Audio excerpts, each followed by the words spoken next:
Dengan adanya 4 orang berposisi sebagai penjaga gawang ini, tentunya membuat persaingan untuk menjadi penjaga gawang utama tim Laskar Wongkito semakin ketat. Ditambah dengan statement Ferry Rotinsulu selaku pelatih kiper SFC mengatakan, peluang dari keempat pemain tersebut sama besar.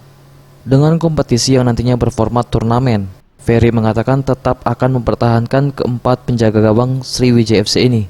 Sementara untuk kiper utama yang akan menjaga lini terakhir tim Laskar Wongkito dalam lanjutan Liga 2 nanti belum bisa ditentukan.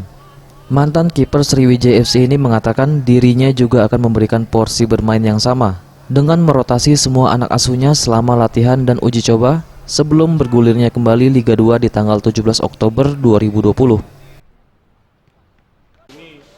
Saya sudah menargetkan semua main.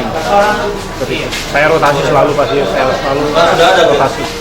Tapi setelah mereka libur dan kemarin latihan ini gimana? Sudah meningkat belum? Sejauh ini sudah ya. Tapi walaupun kemarin COVID libur selama berapa bulan, ya mereka tetap ada aktivitas latihan. Kalau untuk sejauh ini saya belum ya, karena masih dalam situasi latihan, jadi persiapan. Jadi saya belum bisa memutuskan siapa yang pertama. Buat saya semua sama. Saya tidak mau beda-beda. Tapi peluang sama besar Bang ya? Sama besar.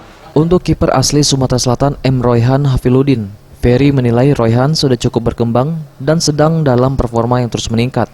Dirinya juga berpesan agar Royhan tidak malu untuk bisa bersaing dengan seniornya. Eza PM, Sriwijaya TV.